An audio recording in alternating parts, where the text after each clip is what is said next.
देखिए सर। हाँ, नोट करो इसको। Hooke's law, according to Hooke's law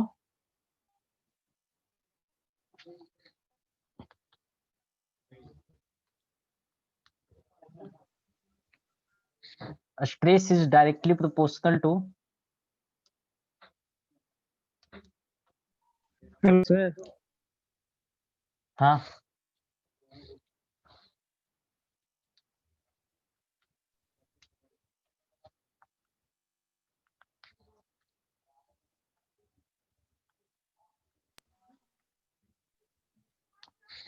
according to Hooke's law, stress is directly proportional to strain within elastic limit or proportional limit.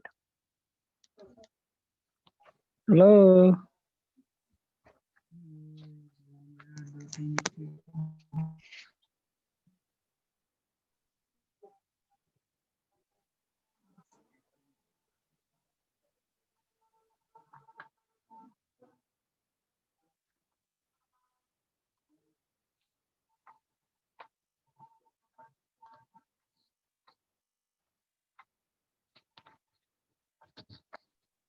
दिख नहीं रहा है सर आपका वर्क ब्लैकबोर्ड। नहीं दिख रहा है लिखा हुआ? यस सर, दिखाई दे रहा है सर। नहीं सर, नहीं दिखता है यार। आपका नेटवर्क फ्लक्चुएट कर रहा है, इसी वजह से नहीं दिख रहा होगा। अरे भाई वाईफाई से पढ़ रहे हैं, नेट मोबाइल डाटा से नहीं, समझा ना।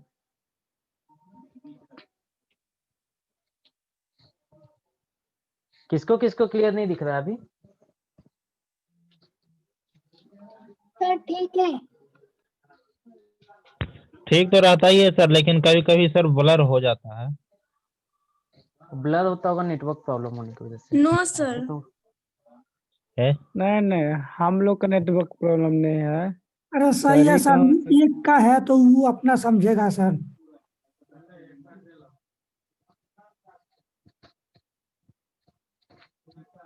एक बार रिवीजन करके सर बोल दीजिए ना, जिसको दिक्कत होगा वो लिख लेगा अपना। according to Hooke's law, a stress is directly proportional to a strain within elastic limit. According to Hooke's law, a stress is directly proportional to a strain within the elastic limit or proportional limit.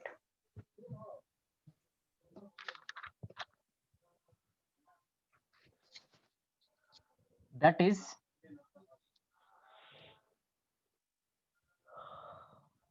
a stress strain curve is linear up to the given limit.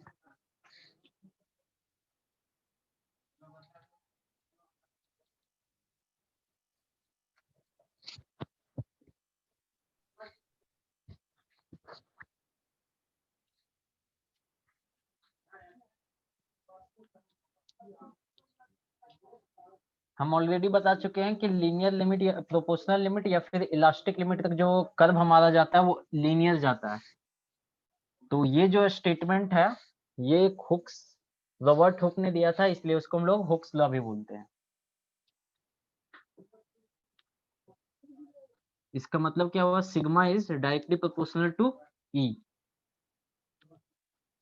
ठीक है, अब अगर proportionality constant हम remove करेंगे तो एक constant आएगा जिसको हम लोग कैपिटल ई लिखते हैं, और ई को हम लोग क्या बोलते हैं? वेयर ई इज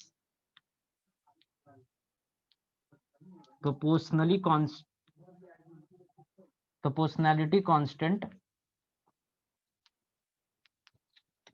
called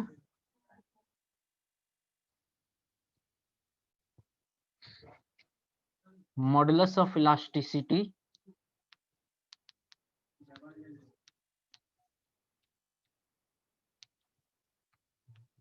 और Young's modulus of elasticity.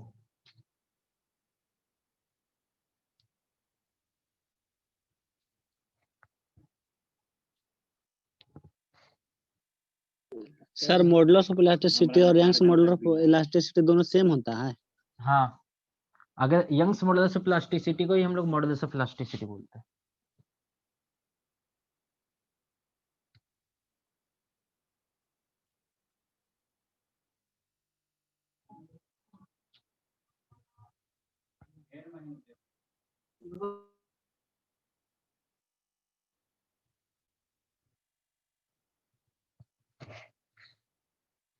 Hello हाँ, नीचे वाला नहीं मिटा दे। सर, अभी ज्वाइन किए।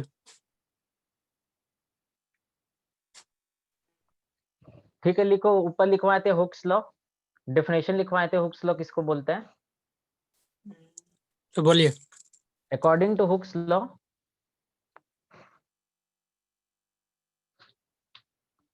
According to Hooke's law, sir stress is sir directly शुरू प्रोपोर्शनल से टू बोलिएगा sir.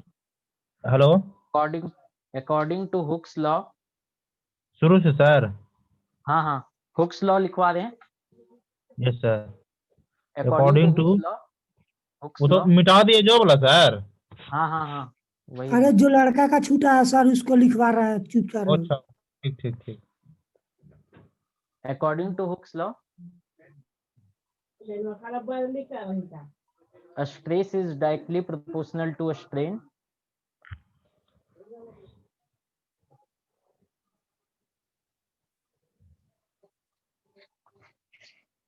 According to Hooke's law, a stress is directly proportional to a strain within the elastic limit. Sir बोलते जाइए। Within the elastic limit or proportional limit. Within the elastic limit or proportional limit, that is a stress strain curve is linear within the given point. Stress strain curve is linear within the given point. उसके बाद यहीं से लिखा हुआ 10 करके। काम से कोई मतलब ना। सर 2 मिनट रुक जाइए, नीचे वाला।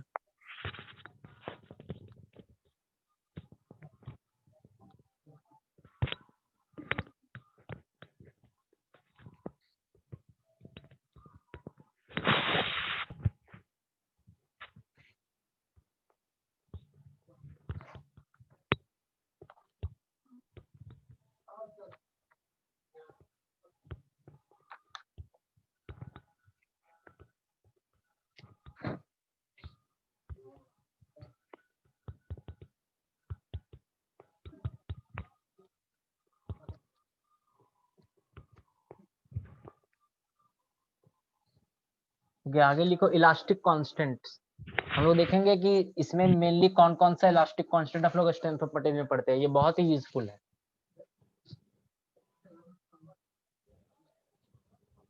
इसमें लिखो for a homogeneous and isotropic material,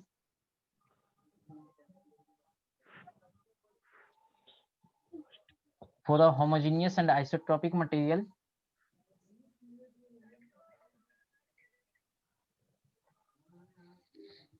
number of elastic constants are कभी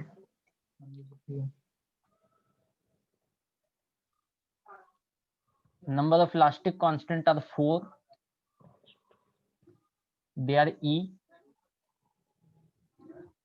G, K and mu. For a homogeneous and isotropic material, number of elastic constant are 4. They are E, G, K and mu. ये हो गया, मिटा दें।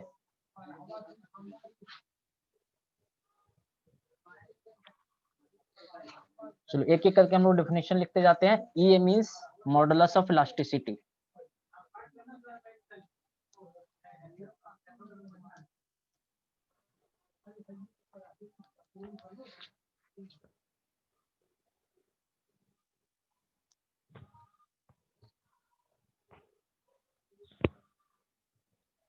Sir ऊपर में क्या लिखे हैं सर? आइसोटॉपिक? इलास्टिक कांस्टेंट है टॉपिक का नाम। नहीं नहीं, मतलब कि for a homogeneous and For a isotopic. homogeneous and isotropic material, number of, ये नंबर है, number of elastic constants are 4.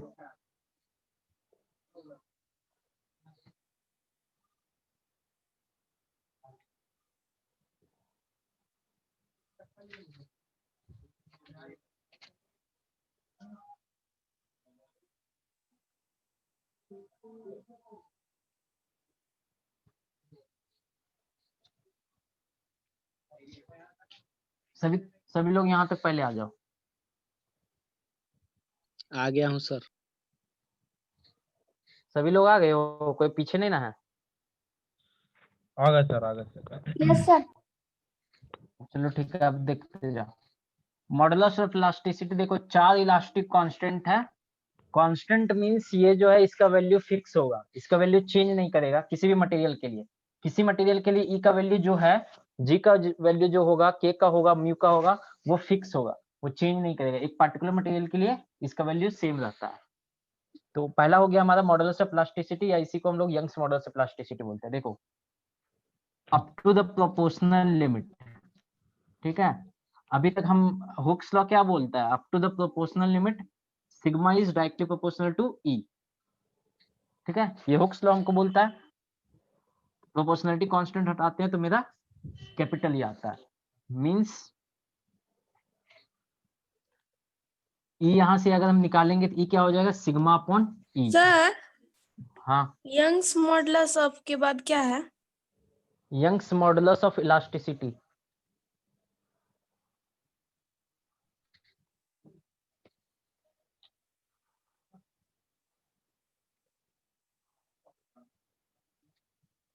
ठीक है, अभी हम जस्ट पढ़ाए हुक्स लॉ के बारे में। हुक्स लॉ बोलता है कि up to the proportional limit या फिर elastic limit sigma is directly proportional to E. Means sigma is equal to capital E times E. यहां से अगर हम कैपिटल ई को निकालेंगे तो ये हो जाएगा सिग्मा अपॉन ई। अब देखो, सिग्मा हम शुरू से पढ़ाते आ रहे हैं, नॉर्मल स्ट्रेस को हम लोग सिग्मा बोलते हैं, नॉर्मल स्ट्रेस। और स्ट्रेन के टाइप में हम पढ़ाए थे, ई को हम लोग कैसे डिनोट करते हैं? लॉन्गिट्यूडिनल स्ट्रेन को।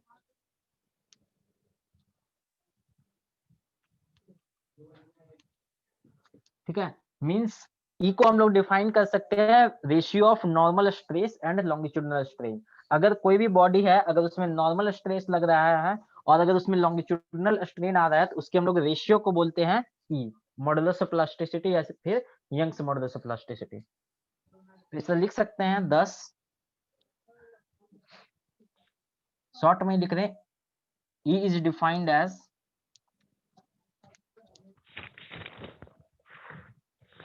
ratio of normal stress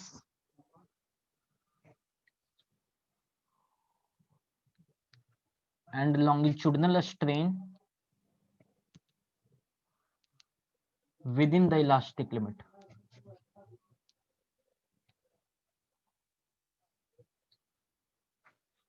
ठीक है, within the elastic limit.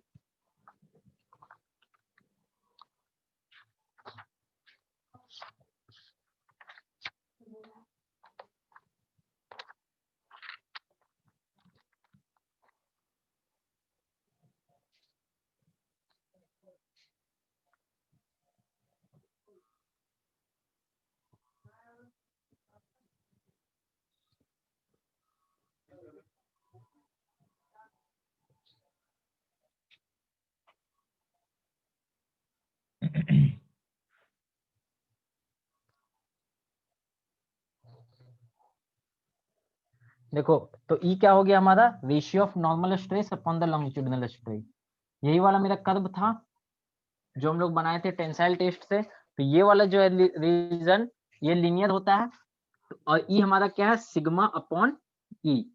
अब इधर हमारा ई है और वाई एक्सिस में सिग्मा है, एक्स एक्सिस में ई है। अब अगर हम dy बाई डी एक्स निकालते हैं, स्लोप क्या डिफाइन होता है? स्लोप डिफाइन होता है dy बाई डी एक्स। थोड़ा सा छोटा एलिमेंट ले लो, ये dx हो गया, ये dy। dy साइड कौन सा है? सिग्मा अपॉन dx हमारा हो जाएगा e। ये वाला क्या रिप्रेजेंट करेगा? स्ट्रेन को। तो sigma upon e is the slope, और सिग्मा अपॉन e को ही हम लोग बोलते हैं e, कैपिटल ई। ठीक है, यंग्स मॉडुलस मींस हम बोल सकते हैं कि ये जो हमारा लीनियर रीजन जा रहा है, ये जो लाइन जा रहा है within up to the proportional limit, इस लाइन का जो स्लोप होगा, और स्ट्रेट लाइन का स्लोप हमारा कांस्टेंट होता है। मतलब ये जो स्ट्रेट लाइन का स्लोप होगा वही मेरा बताएगा यंग्स मॉडुलस। यानी दूसरे टर्म में हम बोल सकते हैं कि E is the slope of sigma versus या फिर stress versus strain curve up to elastic limit. ठीक है, यानी कि हम स्लोप के फॉर्म में भी डिफाइन कर सकते हैं इसको।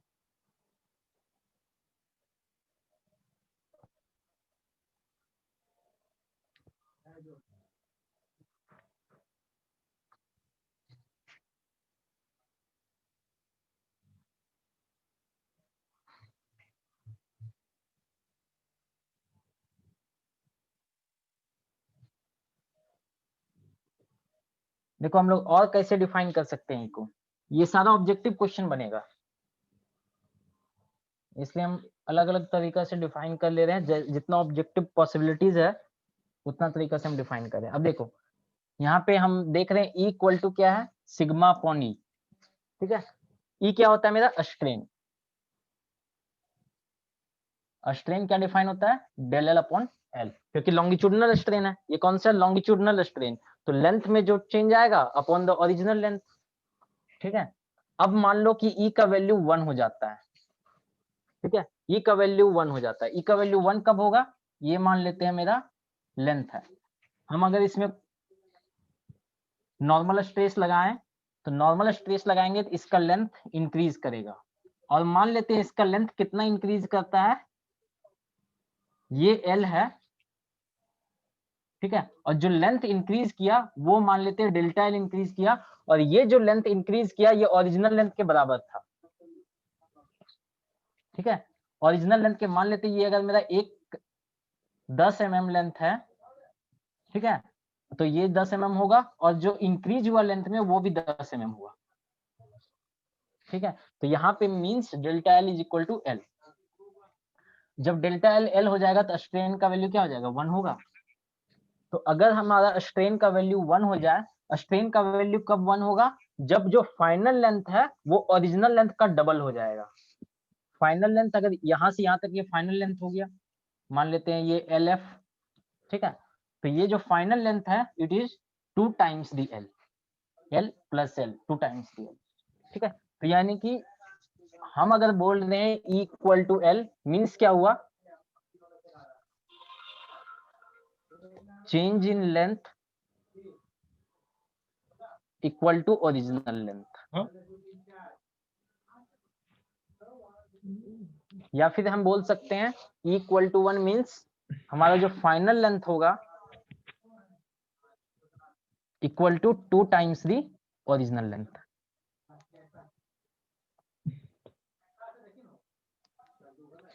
ठीक है, ये क्लियर है, इसमें किसी को कंफ्यूजन? ब्लर दिख रहा है पूरा।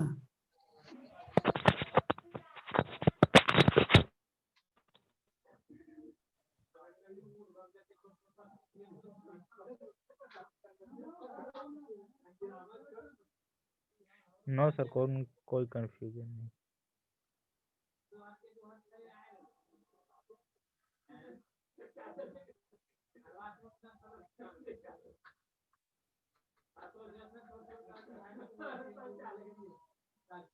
अभी भी ब्लर दिख रहा है क्या?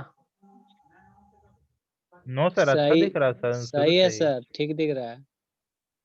अब किसी का नेटवर्क प्रॉब्लम होगा, वो बोलेगा ज्यादा ब्लर दिख रहा है, फिर ज्यादा हम यहाँ पे नहीं, ज्यादा का जो ब्लर दिखता है ना, तो डिस्कनेक्ट करके फिर से कनेक्ट हो जाओ, सही हो जाएगा। ठीक है, ठीक है, चलो अब देखते हैं। अब जब हम E का वैल्यू 1 पुट करेंगे तो क्या हो जाएगा, capital E will be equal to sigma, ये होगा। ठीक है, capital E equal to sigma हो जाएगा, मतलब हम डिफाइन कर सकते हैं is the value of a stress is the stress corresponding to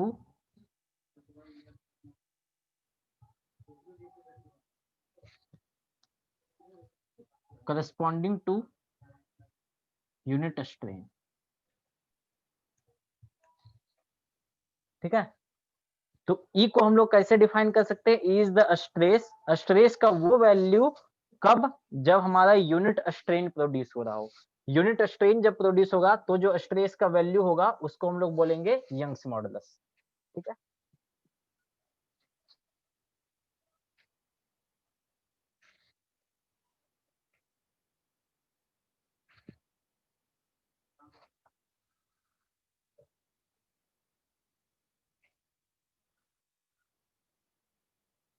या फिर सेकेंड टर्म में हम बोल सकते हैं is can be defined at the stress corresponding to the value of strain such that the change in length is equal to original length, या फिर final length is 2 times the original length. कुछ भी option objective किसी भी तरह से बना सकता है यहाँ से।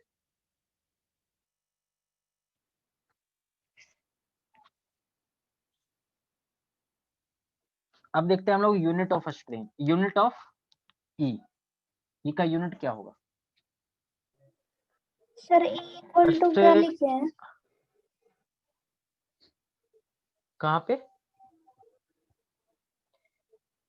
ये जो डेफिनेशन लिखे हैं सो? Yes sir. E is the stress, Young's modulus या elastic modulus is the stress corresponding to unit strain. Unit means उसका वैल्यू स्ट्रेन का 1 है value. E is the stress corresponding to unit strain. अब देखो E का unit क्या होगा? Strain का यूनिट क्या होता है?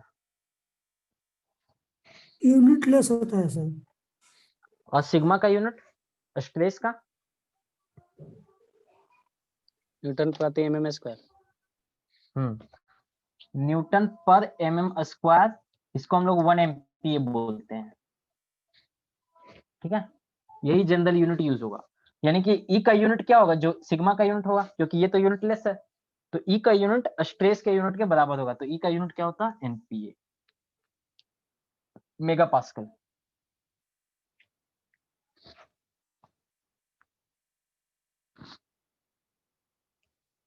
देखो कुछ इंपॉर्टेंट मटेरियल्स का ई का वैल्यू देख लो कितना होता है। माइल्ड स्टील, माइल्ड स्टील का जो ई का वैल्यू होता है वो 200 GPa होता है, गीगा पास्कल।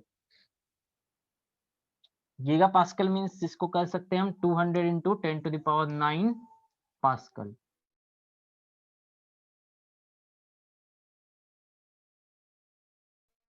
या फिर अगर इसको मेगा पास्कल में अगर हम कन्वर्ट करना चाहेंगे तो मेगा पास्कल कितना होता है? 10⁶।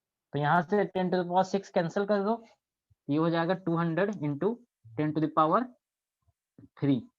MPa।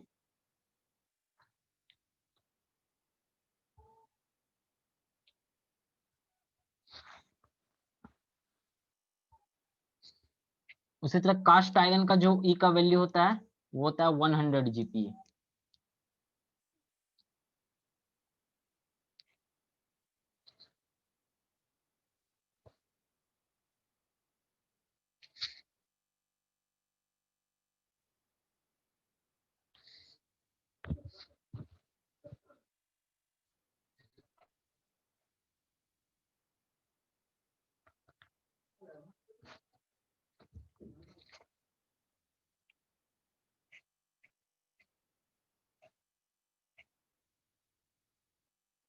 इसका मतलब हो गया कि अगर हम 200 GPa या फिर 200 इंटू 10⁻³ MPa का अगर हम स्ट्रेस लगाएंगे तो वो जो हमारा मटेरियल है वो मैक्सिमम उस स्ट्रेस तक मटेरियल अपना ओरिजिनल शेप को गेन कर लेगा।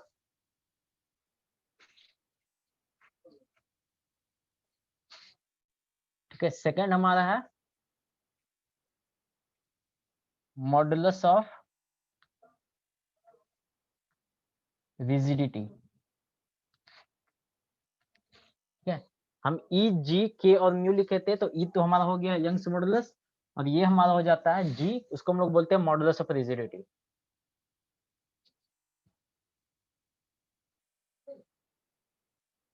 अब देखो ई का जो हम डेफिनेशन कब था? जब हम लोग नॉर्मल स्ट्रेस अप्लाई कर रहे थे। ठीक है, अब जी कब आएगा? जब हम लोग शियर स्ट्रेस अप्लाई करेंगे। अगर किसी मटेरियल में शियर स्ट्रेस हम अप्लाई कर रहे हैं तो करस्पॉन्डिंग स्ट्रेन आएगा शियर स्ट्रेन। तो up to the proportional limit, ठीक है, up to the proportional limit क्या होगा, shear stress is directly proportional to shear strain. Same relation यहां भी वैलिड होगा। इसका मतलब हम लिख सकते हैं tau is directly proportional to gamma. Shear stress को हम लोग टॉ से रिप्रेजेंट करते हैं, शियर स्ट्रेन को गामा से रिप्रेजेंट करते हैं। फिर से प्रोपोर्शनलिटी कांस्टेंट हटेगा तो एक कांस्टेंट आएगा जिसको हम लोग बोलते हैं जी।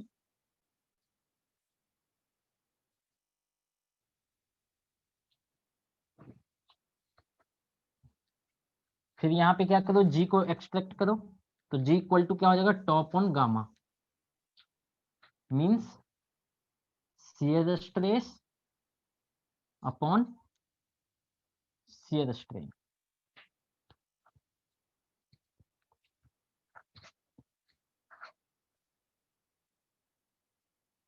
तो इस तरह से जी का डेफिनेशन क्या हो जाएगा,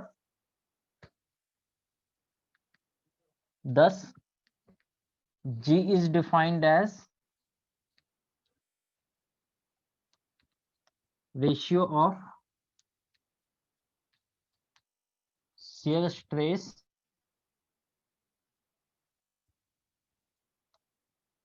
and shear strain up to elastic limit।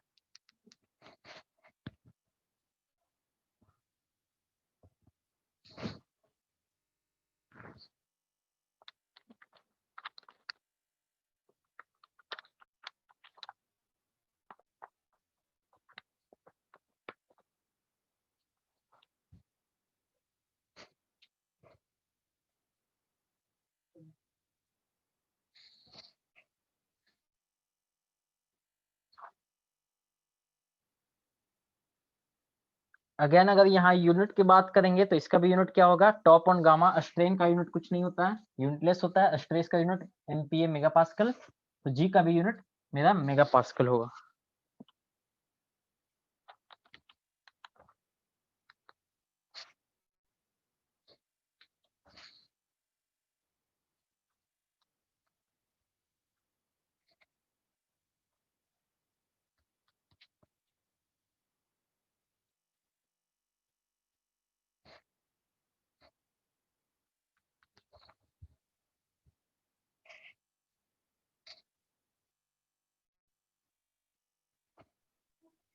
Sir नीचे नहीं मिटाइएगा, लिखने दीजिए। ठीक है,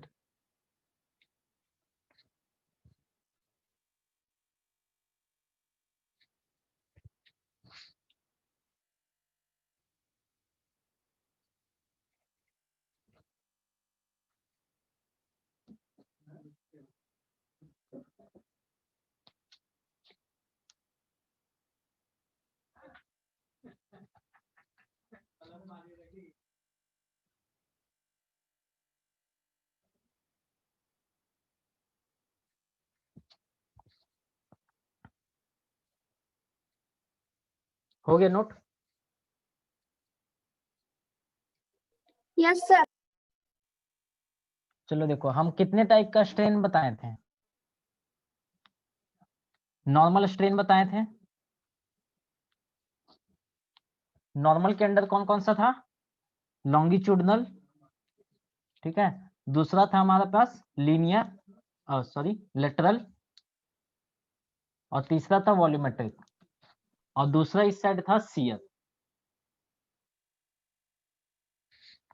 लॉन्गिट्यूडनल जब हम कंसीडर किए नॉर्मल स्ट्रेस के अंडर में तो आया मेरा यंग्स मॉडुलस या फिर modulus of plasticity.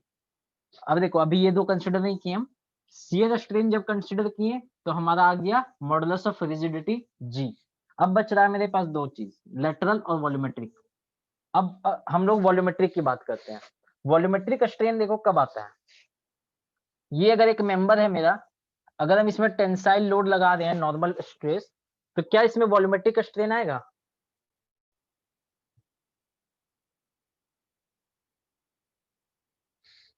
Yes sir. अगर हमारे पास एक रॉड है, इसमें हम नॉर्मल स्ट्रेस लगा दे तो क्या इसमें वॉल्यूमेट्रिक स्ट्रेन आएगा? आएगा सर। चलो देखते हैं। देखो ये क्या होगा, इसी में हम ड्रॉ कर दें, ये हमारा कुछ ऐसा आ जाएगा। ठीक है, हमारा लॉन्गिट्यूडनल ये होगा linear strain, delta L upon L, linear longitudinal strain. ये जो डायमीटर इसका कम हो रहा है, लेट सपोज ये मान लेते हैं रॉड है, तो रॉड का डायमीटर होगा, डायमीटर जो कम हो रहा है ये क्या हो जाएगा मेरा लेटरल स्ट्रेन। ठीक है, अब देखो हम क्या बताए थे, वॉल्यूमेट्रिक स्ट्रेन निकालने के लिए हम क्या बताए थे, EX, EY, EZ ये भी बताए थे। या फिर सेकंड ये कंसिडर कर लो कि अगर ये मेरा मटेरियल है तो इसका वॉल्यूम तो चेंज हो नहीं रहा है, इसका क्या हुआ, लेंथ इंक्रीज किया तो साइमल्टेनियसली इसका डायमीटर कम हो गया। लेंथ इसका जितना इंक्रीज किया उसी के हिसाब से यहाँ पे डायमीटर कम हो गया, क्योंकि हमारा मेटल तो हम ऐड कर नहीं रहे हैं, यहाँ पे किसी भी तरह का यहाँ पे श्रिंकेज नहीं हो रहा है। या फिर इस फॉर्मूला से भी हम देखेंगे तो यहाँ पे जितना लॉन्गिट्यूडनल स्ट्रेन आएगा उतना ही मेरा लेटरल स्ट्रेन आ जाएगा। तो यहाँ पे किसी भी तरह का वॉल्यूम चेंज नहीं हो रहा है, चेंज इन वॉल्यूम यहाँ पे 0 है। ठीक है, चेंज इन वॉल्यूम 0 है, इसलिए यहाँ पे हमारा वॉल्यूमेट्रिक स्ट्रेन नहीं आएगा, क्योंकि वॉल्यूमेट्रिक स्ट्रेन होता है, ठीक है। देखो वॉल्यूमेट्रिक स्ट्रेन कब आएगा, जब कोई बॉडी, एक बॉडी है उसमें हम यहाँ पे देखो प्रॉब्लम ये हो रहा है कि एक एक्सिस में टेंसाइल स्ट्रेन हो रहा है तो दूसरे एक्सिस में कॉम्प्रेसिव आ जा रहा है, इसलिए दोनों एक दूसरे को कैंसिल करके कंप्लीटली 0 कर दे रहा है वॉल्यूमेट्रिक स्ट्रेन, वॉल्यूम चेंज नहीं हो रहा है। इसका वजह ये है कि एक साइड तो टेंसाइल है, ये जो लॉन्गिट्यूडनल है वो टेंसाइल स्ट्रेन है, हम समझाए थे, और ये वाला जो हो रहा है डायमीटर में ये हमारा कॉम्प्रेसिव स्ट्रेन आ जा रहा है, इस वजह से यहाँ पे कैंसिल हो जा रहा है, वॉल्यूम में चेंज नहीं हो रहा है। लेकिन अगर हम एक यही मटेरियल को ले लेते हैं, इस टाइप के मटेरियल को ले लेते हैं, और इसमें हम क्या करते हैं, इस डायरेक्शन से भी हम पुल करते हैं, इस डायरेक्शन से भी अगर हम पुल करते हैं, और ये जो तीसरा डायरेक्शन है इस डायरेक्शन से भी हम पुल करते हैं, तो देखो इधर भी मेरा लॉन्गिट्यूडनल आएगा टेंसाइल स्ट्रेन, इस डायरेक्शन में भी टेंसाइल स्ट्रेन, इस डायरेक्शन में भी टेंसाइल स्ट्रेन। तो यहाँ पे क्या होगा, ये बॉडी का साइज बड़ा कर हो जाएगा। ठीक है, या फिर बॉडी का साइज बड़ा हो जाएगा, और यही अगर हम जस्ट उल्टा कर दें तो बॉडी का साइज छोटा हो जाएगा। तो यहाँ पे क्या हो रहा है, वॉल्यूम चेंज हो रहा है, बॉडी या फिर बड़ा हो जा रहा है या फिर छोटा हो जा रहा है। तो इसके लिए क्या जरूरी है, मींस वॉल्यूमेट्रिक स्ट्रेन के लिए क्या जरूरी है, वॉल्यूमेट्रिक स्ट्रेन के लिए हमारे पास आइडेंटिकल स्ट्रेस होना चाहिए, मतलब कि या फिर हमारे पास सारा स्ट्रेस कंप्रेशन में होना चाहिए या फिर सारा हमारा टेंसाइल होना चाहिए। और साथ ही दूसरा चीज ये, ठीक है, और अब ये भी हो सकता है कि ये मेरा डिफरेंट हो, इधर जो हम स्ट्रेस का वैल्यू लगा रहे हैं अलग हो, इधर जो स्ट्रेस का वैल्यू अलग हो, और इधर जो है स्ट्रेस का वैल्यू अलग हो, लेकिन उस अलग भी होगा उस केस में भी डेल्टा V का वैल्यू 0 हो सकता है। ठीक है, यहाँ पे हम लोग जो K का डेफिनेशन करेंगे उसके लिए हमको एक टॉपिक समझाना पड़ेगा पहले। बल्क मॉडुलस डिफाइन करने से पहले हम एक छोटा सा टॉपिक समझा दें।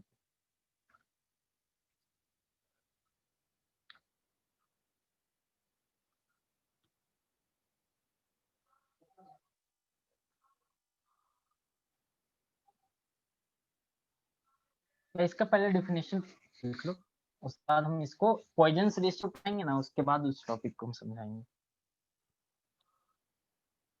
ठीक है, तो ये सिमिलरली वैसा ही होगा, लेकिन बस इसमें एक अलग कंडीशन होता है, up to proportional limit under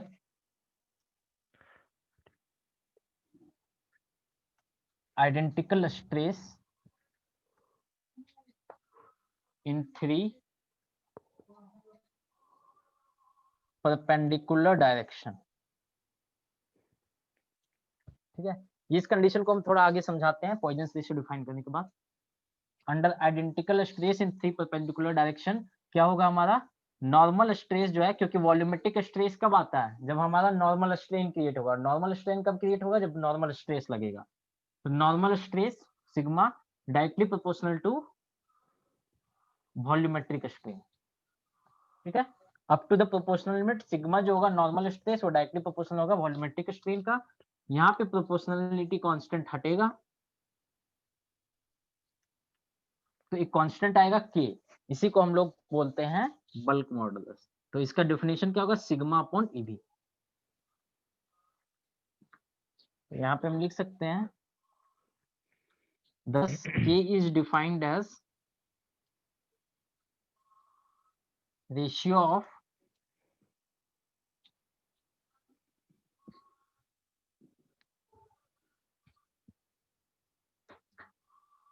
identical normal stress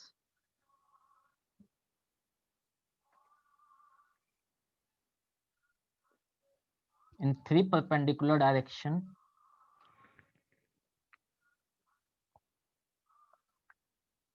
and volumetric strain.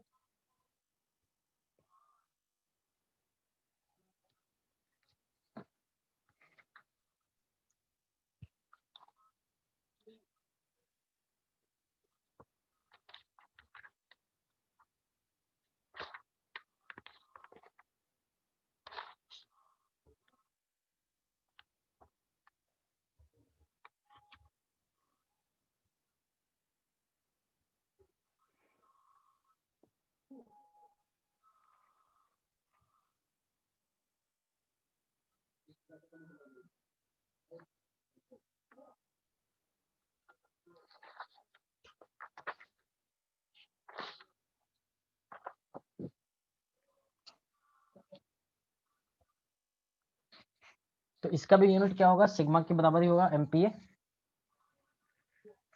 Yes sir. चौथा लिखो इसमें Poisson's ratio mu.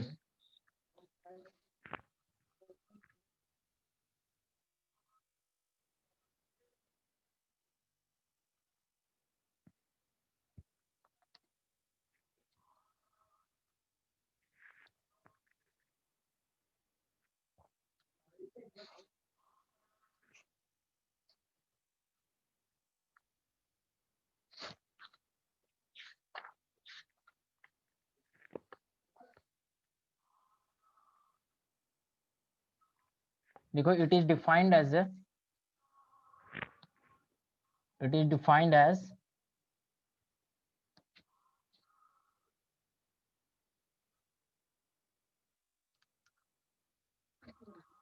ratio of lateral strain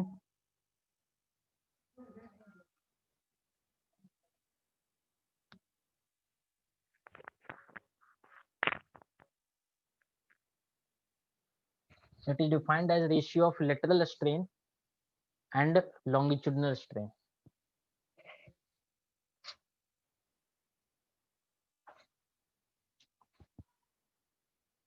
दोनों स्ट्रेन ही होता है सर। हाँ, यहाँ पे दोनों का स्ट्रेन होगा। लेटरल जो हो रहा है, लेटरल कितना हो रहा है और लॉन्गिट्यूडनल कितना हो रहा है, उसका रेशियो जो होगा वो पॉइजन्स रेशियो कहलाता है।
ठीक है, तो इस तरह देखो पॉइजन रेशियो क्या बताएगा कि अगर हम कोई लोड लगा रहे हैं तो लॉन्गिट्यूडनल जो स्ट्रेन आ रहा है वो कितना है, उसके रिस्पेक्ट में मेरा लेटरल स्ट्रेन कितना आ रहा है।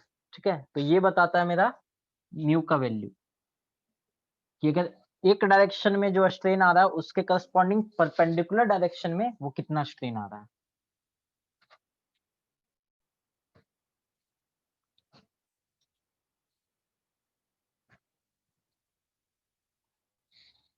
उसके बाद देखो यहाँ पे एक नेगेटिव साइन लगता है इस जगह पे। देखो नेगेटिव नेगेटिव किस लिए साइन क्यों सर? लगाते हैं, देखो लॉन्गिट्यूडनल डायरेक्शन में अगर टेंसाइल आ रहा है तो लेटरल डायरेक्शन में क्या होगा, कंप्रेसिव आएगा, मतलब कि नेचर अपोजिट है। यानी कि अगर टेंसाइल को हम प्लस मानते हैं क्योंकि यहाँ लेंथ इंक्रीज कर रहा है, तो अदर डायरेक्शन में जो डायमेंशन है वो डिक्रीज कर रहा है, तो उसको हमको नेगेटिव मानना पड़ेगा। ठीक है, अब अगर हम मान लेते हैं मेरा लॉन्गिट्यूडनल +5 आया, ठीक है, और लेटरल जो है वो -2 आया।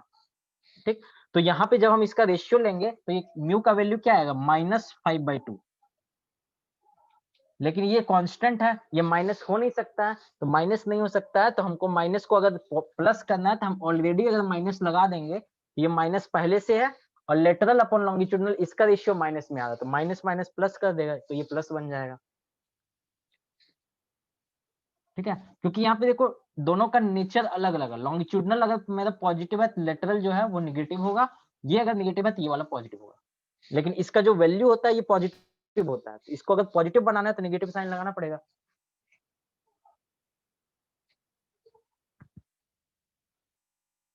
लेटरल स्ट्रेन का हम डेफिनेशन में लिखवाए हैं, देखो वहां पे कि जो नेचर होता है लेटरल स्ट्रेन का वो एग्जैक्टली अपोजिट होता है लॉन्गिट्यूडनल का।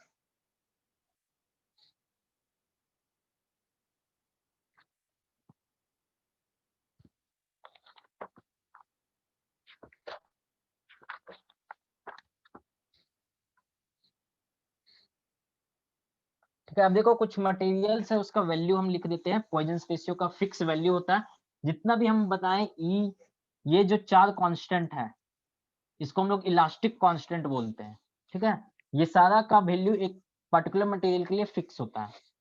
तो जैसे अगर हम म्यू की बात करें तो कॉर्क के लिए जो होता है म्यू का वैल्यू, हम म्यू का वैल्यू सबका निकाले पॉइजन रेशियो का। कॉर्क एक मटेरियल है, उसका जो वैल्यू होता है ये हमारा पॉइजन रेशियो 0, पॉइजन रेशियो का वैल्यू 0 होता है। मींस इसमें लेटरल स्ट्रेन नहीं होता है, केवल लॉन्गिट्यूडनल स्ट्रेन आएगा। ठीक है, केवल इस डायरेक्शन में लॉन्गेशन होगा, परपेंडिकुलर डायरेक्शन में लॉन्गेशन नहीं होगा।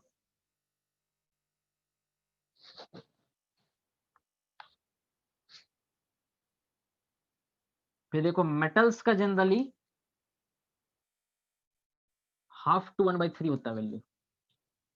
जो मेटल्स है उसका पॉइजन रेशियो का वैल्यू इस रेंज में लाई करेगा। अलग अलग मटेरियल का अलग अलग होगा लेकिन इसी रेंज में लाई करेगा मेटल्स का।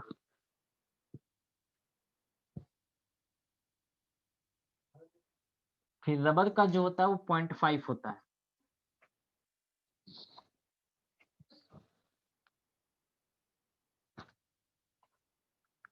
उसके बाद स्टील है, इसका 0.25 to 0.33 होता है।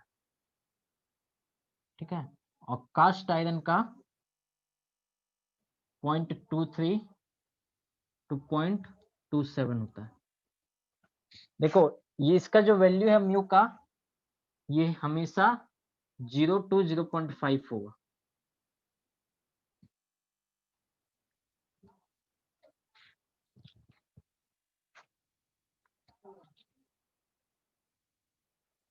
इसी रेंज में होगा म्यू का value 0 to 0.5। Sir cast iron का यूज कहाँ होता है?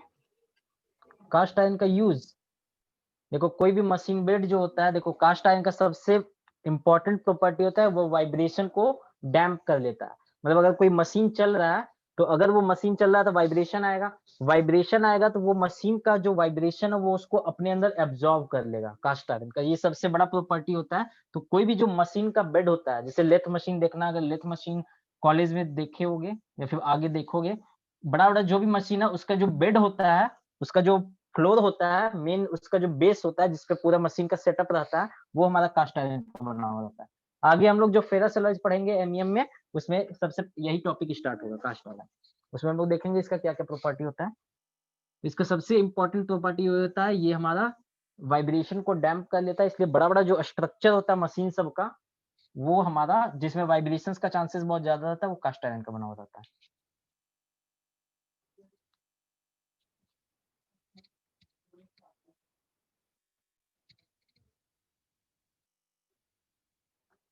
ठीक है, तो अगर क्वेश्चन में ऑब्जेक्टिव क्वेश्चन में आ जाए कि पॉइजन्स रेशियो का वैल्यू एक से अधिक कौन से मटेरियल का होता है, ठीक है, एक या एक से अधिक कौन से मटेरियल का होता है, तो ऑप्शन में अगर दे दिया कोई भी मटेरियल दे दिया, ऑप्शन एक और लास्ट ऑप्शन है नॉन ऑफ द अबव, तो वहां पे नॉन ऑफ द अबव होगा। और ये दोनों इंपॉर्टेंट रखना, रबर का 0.5 होता है, ये पूछता है रबर का कितना हो सकता है, तो जो 0.5 है वो रबर का होता है।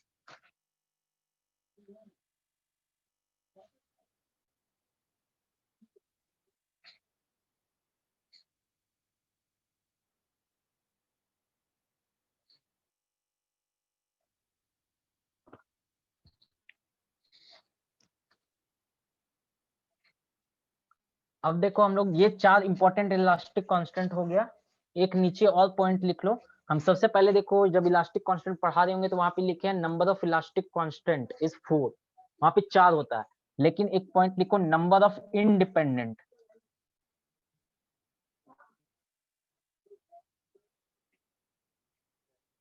Number of independent elastic constant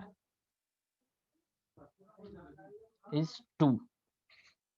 ये भी ऑब्जेक्टिव क्वेश्चन बनता है, चाहे वो एग्जाम में भी बन जाता है, ये क्वेश्चन एग्जाम में पूछता है कॉम्पिटिटिव एग्जाम्स में, ऑब्जेक्टिव क्वेश्चन में number of independent elastic constant is 2। ठीक है, देखो क्या होता है, अभी हम लोग 4 इलास्टिक कांस्टेंट पढ़े, ई, जी, के और म्यू, ठीक है, ये टोटल 4 इलास्टिक कांस्टेंट है, यानी कि इलास्टिक प्रॉपर्टीज के अंदर within the elastic region किसी मटेरियल में ये 4 प्रॉपर्टी होता है, इसलिए इसको हम लोग इलास्टिक कांस्टेंट बोलते हैं। अब हम लोग क्या करेंगे, हम लोग पढ़ेंगे रिलेशनशिप इसके बीच में क्या है, तो जब हम लोग रिलेशनशिप पढ़ेंगे तो देखो कैसा रिलेशन आता है, एक रिलेशन आता है equal to 2g into 1 plus mu, ये हम लोग रिलेशन प्रूफ करना है हम लोग को, अभी हम लोग आगे यही टॉपिक स्टार्ट करेंगे। और फिर नेक्स्ट एक होता है equal to 3k into 1 minus 2 mu, ठीक है, तो यहाँ पे देखो अगर मान लो हमको कोई दो वैल्यू दे दे, ई का वैल्यू दे दे और म्यू का वैल्यू दे दे, ठीक है, अगर हमको किसी मटेरियल का ई का वैल्यू पता हो और म्यू का वैल्यू पता हो तो इस रिलेशन से हम लोग जी का वैल्यू निकाल सकते हैं और इस रिलेशन से हम लोग के का वैल्यू निकाल सकते हैं। तो यहाँ पे हमको इंडिपेंडेंट, यहाँ पॉइंट देखो इंडिपेंडेंट, इंडिपेंडेंट का मतलब होता है कि हमको कितना वैल्यू मिनिमम चाहिए जिससे हम कि सारा प्रॉपर्टीज निकाल सकते हैं, ठीक है, तो हमारे पास टोटल 4 प्रॉपर्टीज हैं, हमको अगर मिनिमम 2 वैल्यू पता हो जाए तो हम सारा प्रॉपर्टीज निकाल सकते हैं, इसलिए हम लोग बोलते हैं कि नंबर ऑफ इंडिपेंडेंट जो इलास्टिक कांस्टेंट होता है वो 2 होता है।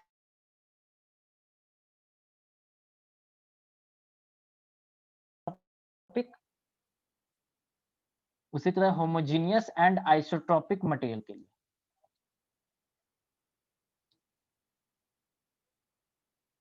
ठीक है, तो हम लोग अब ये वाला रिलेशन प्रूफ करेंगे, ये दोनों, ये कैसे आता है, क्योंकि सेमेस्टर का क्वेश्चन में रिलेशन प्रूफ करने का भी आता है, लेकिन सोम में सबसे बड़ा एडवांटेज ये है कि हम क्वेश्चन पेपर देखे हैं प्रीवियस ईयर का, सोम में सबसे बड़ा एडवांटेज है कि अगर तुमको थ्योरी नहीं भी आता है, ज्यादा थ्योरी नहीं आता है और तुम न्यूमेरिकल सॉल्व कर पा रहे हो, हम लोग सॉल्व करेंगे आगे सारा में न्यूमेरिकल्स, तो जो भी क्वेश्चन इसमें सेमेस्टर में आ रहा है वो क्या आ रहा है कि थ्योरी और न्यूमेरिकल, मतलब अगर एक क्वेश्चन है तो उसमें हम या फिर उस क्वेश्चन का हम थ्योरी पार्ट भी कर सकते हैं या फिर नीचे वाला न्यूमेरिकल पार्ट कर सकते हैं, ज्यादातर क्वेश्चन इसी फॉर्मेट में सेट किया हुआ है, तो अगर तुमको थ्योरी नहीं भी आ रहा है और न्यूमेरिकल समझ में आ रहा है तो न्यूमेरिकल बना लो, या फिर न्यूमेरिकल अगर नहीं समझ में आ रहा है थ्योरी आ रहा है थ्योरी कर लो। लेकिन इस पेपर में अगर तुमको टाइम सेव करना है और मैक्सिमम मार्क्स लाना है तो न्यूमेरिकल ही अटेंड करना बेटर रहेगा, क्योंकि न्यूमेरिकल में फुल मार्क्स आता है अगर तुम करेक्ट बनाया हो,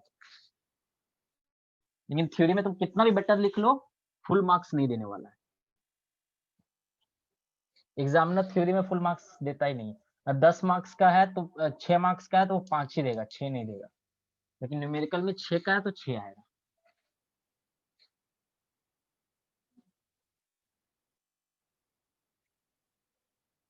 ठीक है, तो सबसे पहले हम लोग देखते हैं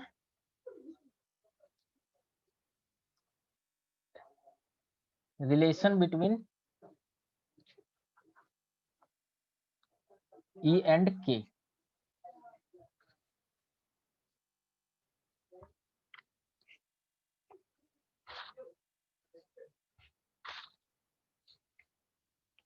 देखो, इस रिलेशन को समझने से पहले एक टॉपिक समझना पड़ेगा।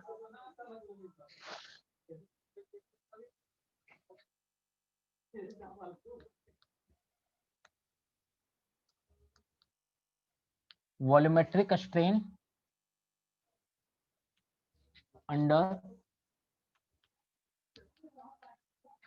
ट्राइएक्सियल लोडिंग।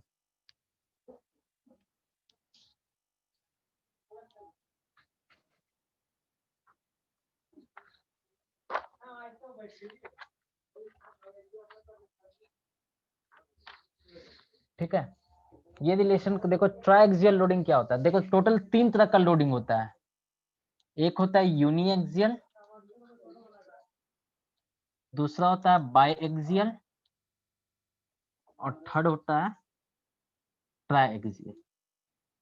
ठीक है, यूनिएक्सियल मींस कोई मटेरियल है, हम उसमें एक डायरेक्शन में फोर्स लगा रहे हैं।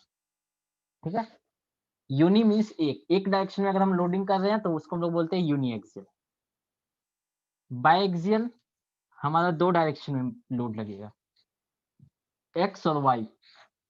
ठीक है, हमारा कन्वेंशन यही हमेशा रहेगा, एक्स इस डायरेक्शन में, वाई इस डायरेक्शन में, और जेड इस डायरेक्शन में। ट्राइएक्सियल लोडिंग क्या होता है?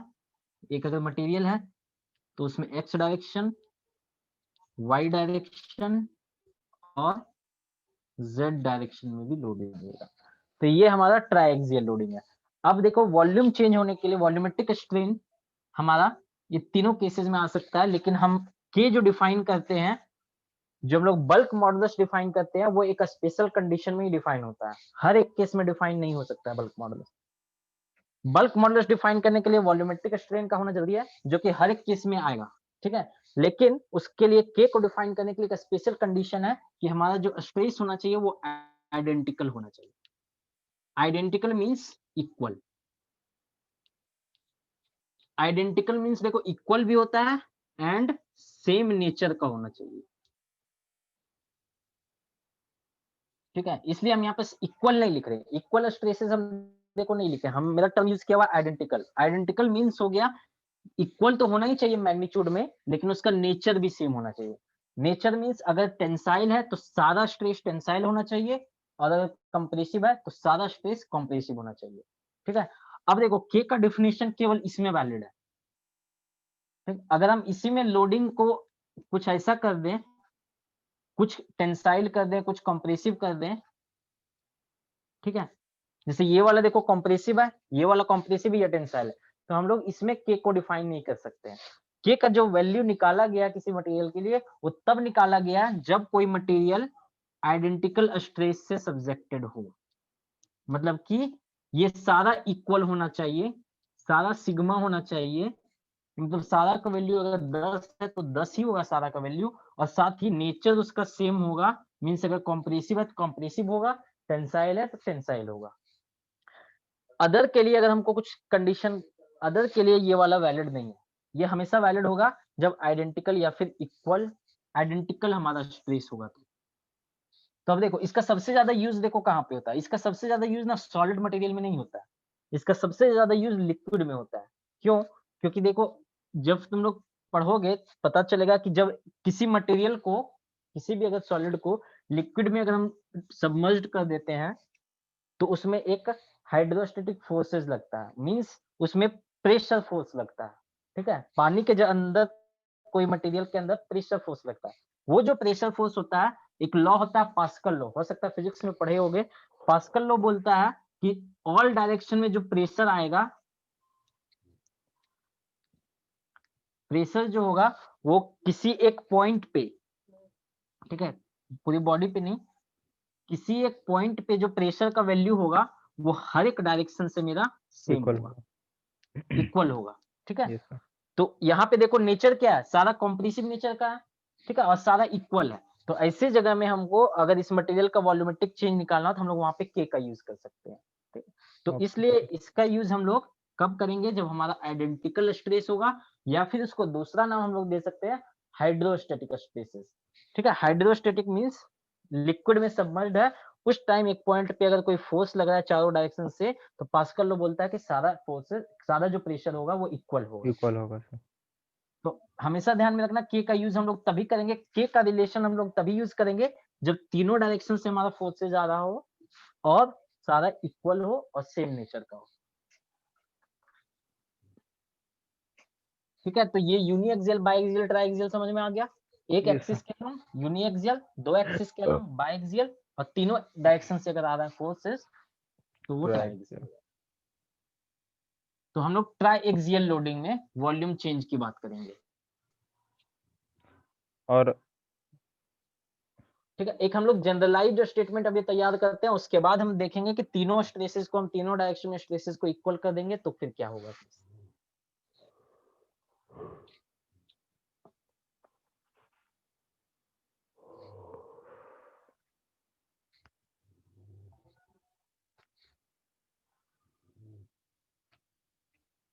ये हम X direction, Y direction, Z direction, ये मान लो इसका लेंथ है,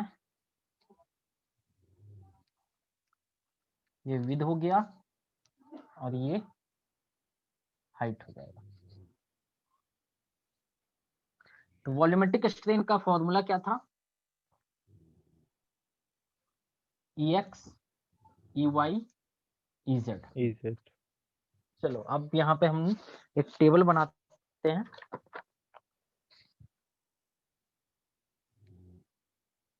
यहाँ पे देखो स्ट्रेस हम लेते हैं,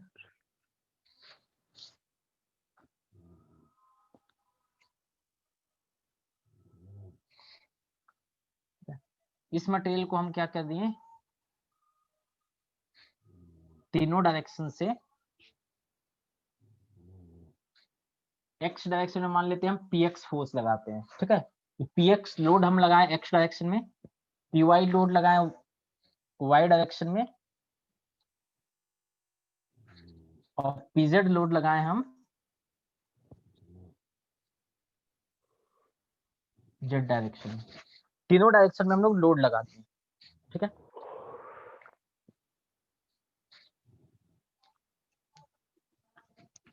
तो लोड लगाए तो स्ट्रेस भी आएगा, तो हम लोग यहाँ पे लिख सकते हैं ब्रैकेट में स्ट्रेस, और सारा देखो नॉर्मल स्ट्रेसेस है।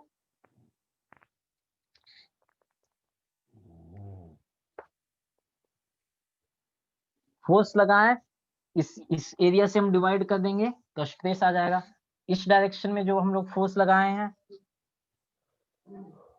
इसमें ये जेड डायरेक्शन का हो गया, तो इसमें डिवाइड बाय ये एरिया कर देंगे तो वो हमारा उस सिग्मा जेड दे देगा। उसी तरह ऊपर वाले एरिया से डिवाइड कर देंगे इस फोर्स को तो वो सिग्मा वाई दे देगा। ठीक है, सर तो हर डायरेक्शन में इक्वल होगा ना सर? क्यों इक्वल होगा, एरिया तो अलग है ना। इसका एरिया क्या होगा, BH होगा।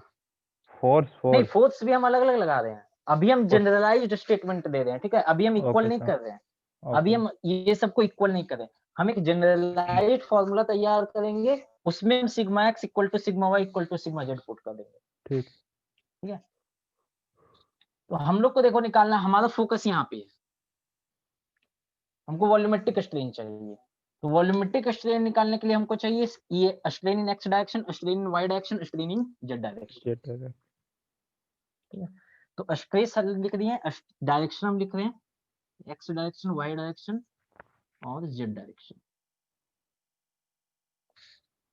ठीक है, अब देखो एक्स डायरेक्शन में कौन सा लोड लग रहा है, px।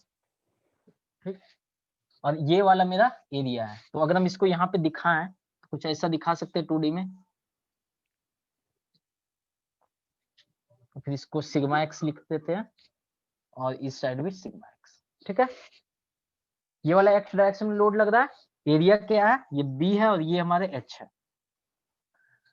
अब बताओ जिस डायरेक्शन में फोर्स लग रहा है, ये वाला फोर्स एक्स डायरेक्शन में लग रहा है, तो एक्स डायरेक्शन में कितना स्ट्रेन आएगा, क्या क्या सर? अगर सिग्मा एक्स फोर्स लग रहा है, यस सर, स्ट्रेस हमारा सिग्मा एक्स है, एक्स डायरेक्शन में हमको क्या चाहिए, इलोंगेशन, स्ट्रेन चाहिए एक्स डायरेक्शन में। ये स्ट्रेसेस का वैल्यू है, ठीक है। हम इधर निकाल रहे हैं कि एक्स डायरेक्शन में कितना स्ट्रेन आएगा, वाई डायरेक्शन में कितना आएगा, जेड डायरेक्शन में कितना आएगा, ठीक है। तो अगर हम सिग्मा एक्स स्ट्रेस लगा रहे हैं और इस मटेरियल का यंग्स मॉडुलस ई है, ठीक है, क्योंकि नॉर्मल लोड हम लगा रहे हैं, नॉर्मल अगर Yes, sir. लोड लगाएंगे तो यंग्स मॉडुलस पिक्चर में आएगा। घटेगा। यंग्स मॉडुलस बोलता है कि sigma is equal to E into E. तो अगर हम एक्स डायरेक्शन में लोड लगा रहे हैं तो एक्स डायरेक्शन में अगर हमको स्ट्रेन चाहिए तो स्ट्रेन क्या होगा, सिग्मा अपॉन ई, सिग्मा अपन ये ठीक है। लेकिन एक्स डायरेक्शन में चाहिए तो ये ई एक्स हो जाएगा, सिग्मा एक्स, ठीक है। अगर जो अब बाई तो ये अगर जो means बाई ये- डायरेक्शन में रहेगा तो हम एक एक करके समझा रहे हैं, ठीक है। पहले एक्स डायरेक्शन का समझो। तो एक्स डायरेक्शन में कितना आ गया, थोड़ी सी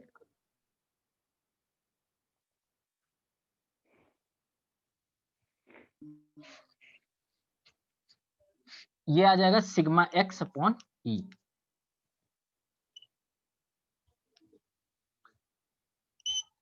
ठीक है। लेकिन अब हम लोग यहीं पे नहीं रुकेंगे, हम लोग अब क्या देखेंगे, देखो ये हम जो एक्स डायरेक्शन में फोर्स लगाए या फिर स्पेस जो लगाए, इसके कारण एक्स डायरेक्शन में इलोंगेशन हुआ। लेकिन अगर ये हम लोड लगाए हैं एक्स डायरेक्शन में, इसके कारण क्या होगा, ऐसा आ जाएगा, ठीक है। तो एक्स डायरेक्शन में हमको स्ट्रेन पता चल गया, सिग्मा एक्स अपॉन ई। लेकिन वो यहाँ पे देखो वाई डायरेक्शन में भी तो स्ट्रेन आ रहा है, इसी फोर्स के कारण वाई डायरेक्शन में भी स्ट्रेन आ रहा है। वाई Yes, sir, डायरेक्शन में भी तो डायमेंशन चेंज हो रहा है, हो समझ में आ रहा रहा है ना। है। यस लेटरल स्ट्रेन यही बताए थे ना हम, कि अगर हम एक्स डायरेक्शन में फोर्स लगा रहे हैं तो वाई डायरेक्शन में भी यहाँ पे देखो डायमेंशन में चेंज आ रहा है।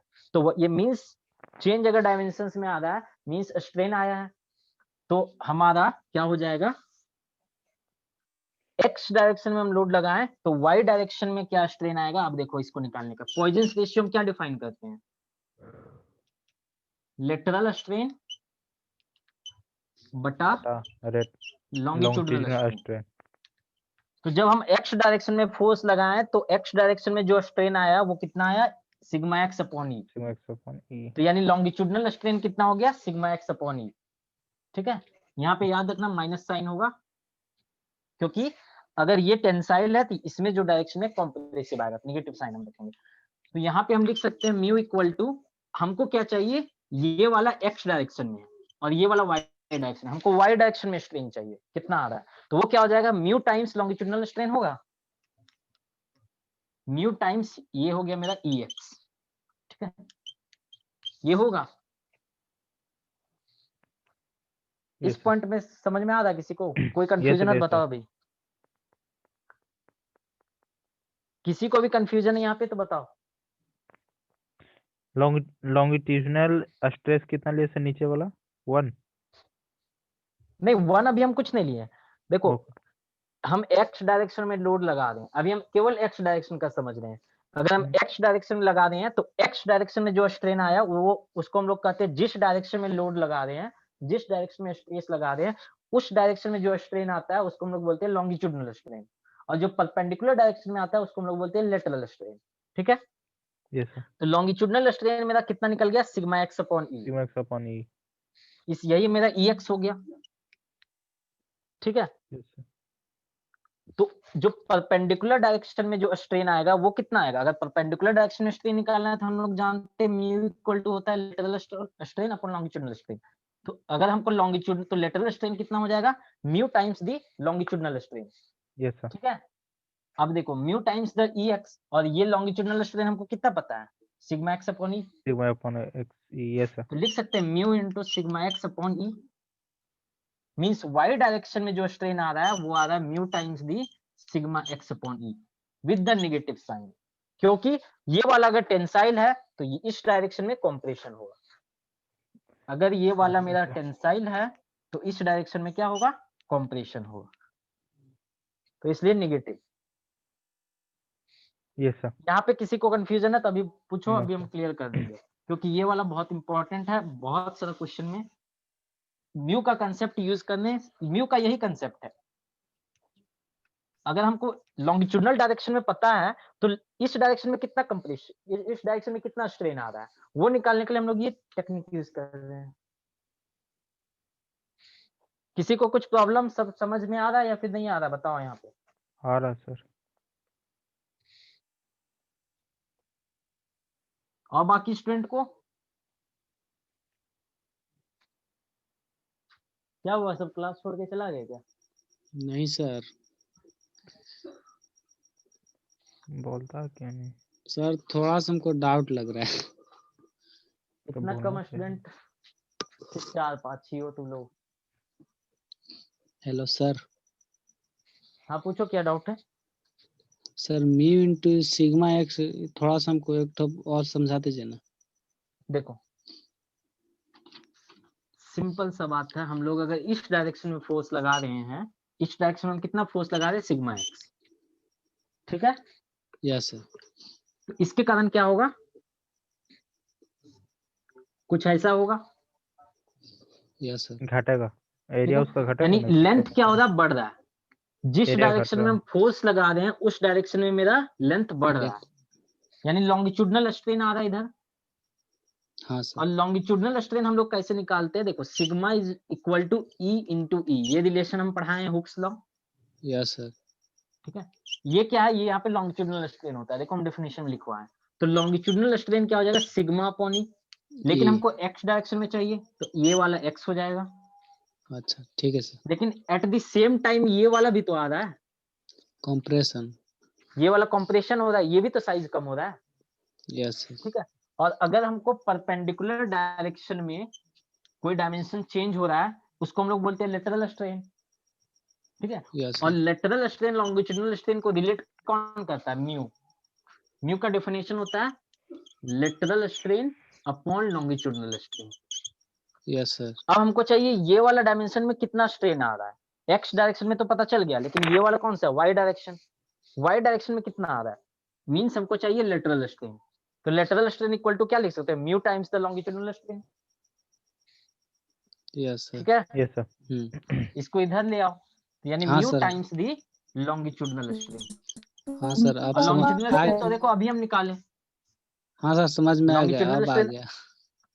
म्यू टाइम्स सिग्मा एक्स लॉन्गि- अपॉन ई, और ई। नेगेटिव साइन हम इसलिए डाल रहे हैं क्योंकि इधर मेरा टेंशन है तो इस डायरेक्शन में कंप्रेशन है, तो नेगेटिव आ गया। यस सर आ गया समझ में सर,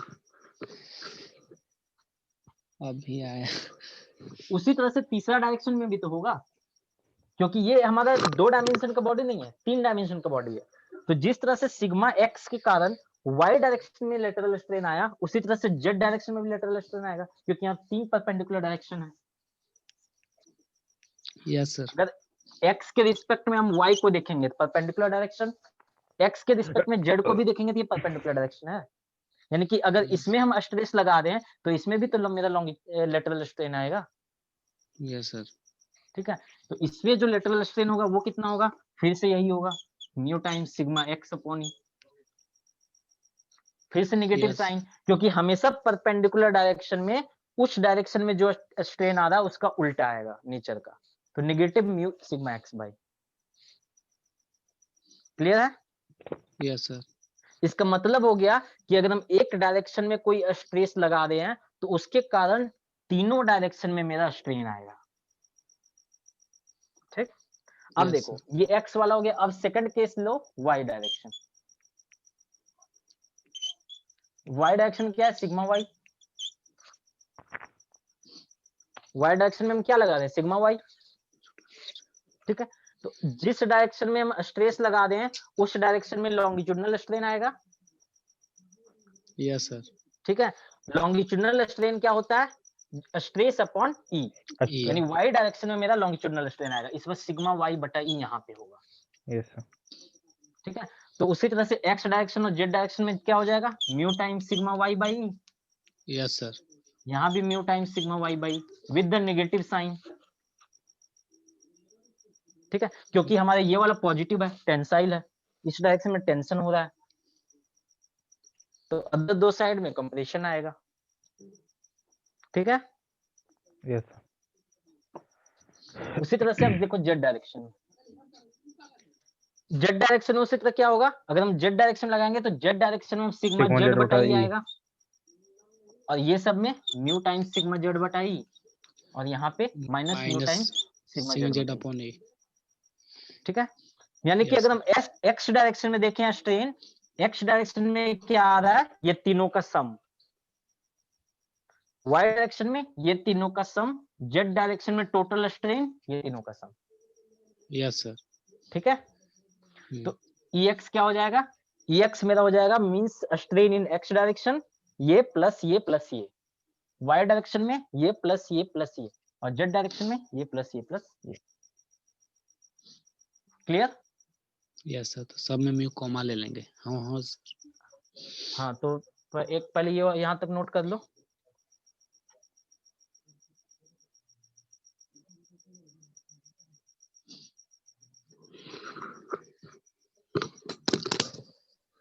ब्यूटी लगा।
हो गया sir.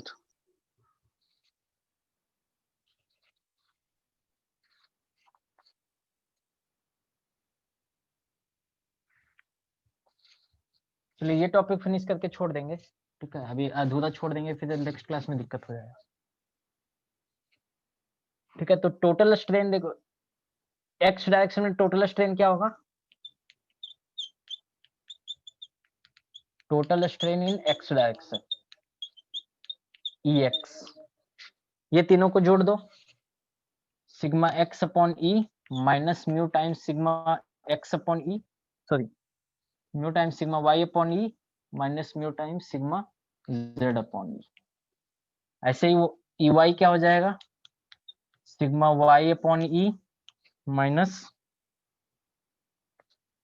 Mu times sigma X upon E minus mu times sigma Z upon E, and EZ क्या हो जाएगा, sigma Z upon E minus mu times sigma X upon E minus mu times sigma Y upon E. तो total हमारा volumetric strain क्या हो जाएगा, EV EX plus EY plus EZ, means ये तीनों को हम लोग पूरा को जोड़ देंगे।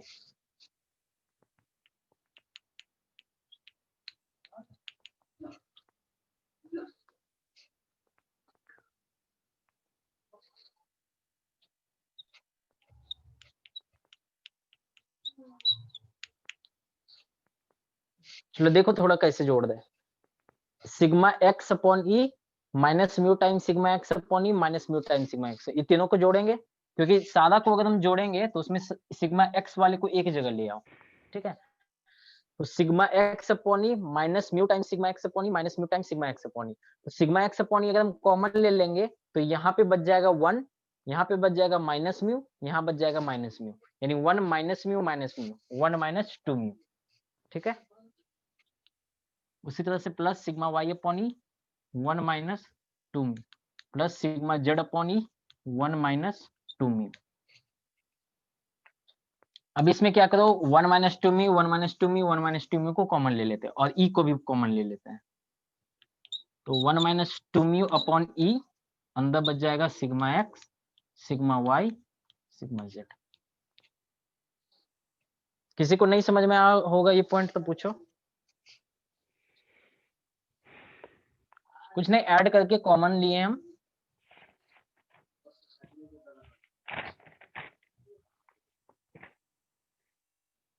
ये वाला कैसे आया, सबको समझ में आ गया ना?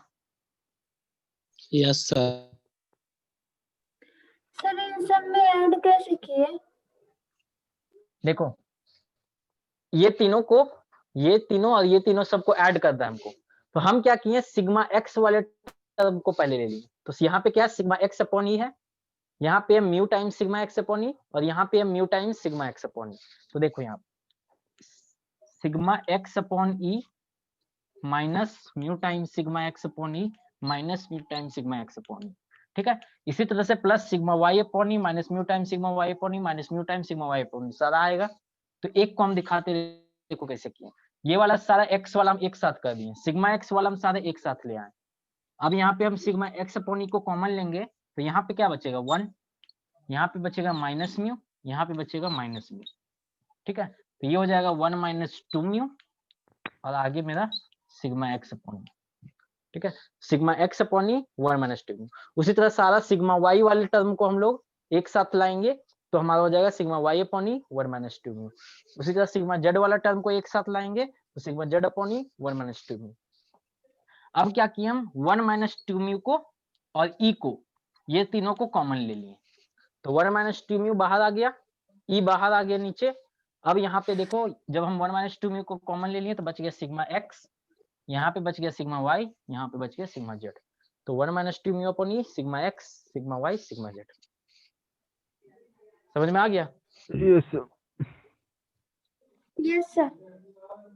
तो ये हमारा हो जाएगा टोटल वॉल्यूमेट्रिक स्ट्रेन का ये फॉर्मूला। लेकिन हम लोग क्या करना चाह रहे हैं, अब जब देखो sigma X equal to sigma Y equal to sigma Z तीनों बराबर हो जाए किसी एक वैल्यू का सिग्मा, यही हमारा hydrostatic identical stress. Identical stress, अब इसको यहाँ पुट कर दो तो क्या हो जाएगा वॉल्यूमेट्रिक स्ट्रेन, ये हो जाएगा मेरा sigma X sigma sigma sigma 3 sigma upon E 1 minus.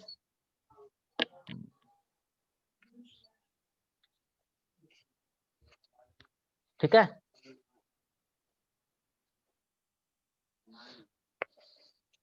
Yes sir ठीक है।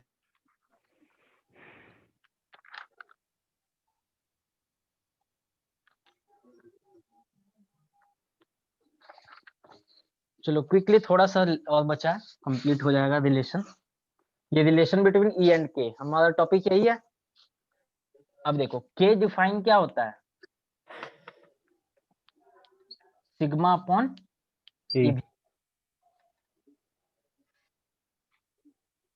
ठीक है, अब देखो वॉल्यूमेट्रिक स्ट्रेन का ये वाला वैल्यू यहाँ पे रख दो, तो क्या हो जाएगा sigma upon 3 sigma upon E 1 minus 2 mu. ठीक है, सिग्मा सिग्मा कैंसिल हो जाएगा, ई को इस साइड ले जाओ, के को इस साइड ले आओ, तो क्या हो जाएगा ई इक्वल टू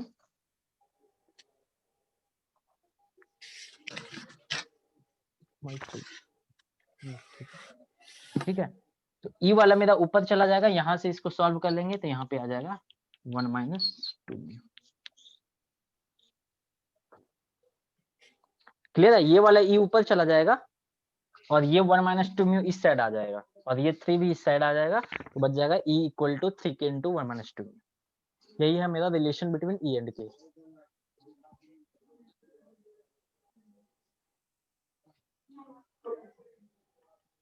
तो अगर ये प्रूफ करने आ जाता है तो बस वो टेबल तुम लोग नहीं बनाना, या टेबल अगर तुम अपने अगर नहीं समझ में आ रहा तो टेबल बनाना, नहीं तो तुम डायरेक्ट ऐसे लिख सकते हो। ठीक है, डायरेक्ट ऐसे लिख सकते हो, total strain in X direction ये हो जाएगा, total strain in Y direction, total strain in Z direction. वो जो हम डायग्राम बनाए थे वो डायग्राम बना के डायरेक्ट यहाँ से तुम स्टार्ट कर सकते हो। वो जो हम टेबल बनाए थे वो केवल समझाने के लिए बनाए थे।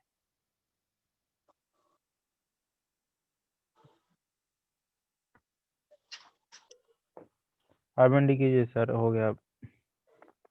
हाँ ठीक है, समझ में आ रहा है ना? यस सर, आ रहा है सर।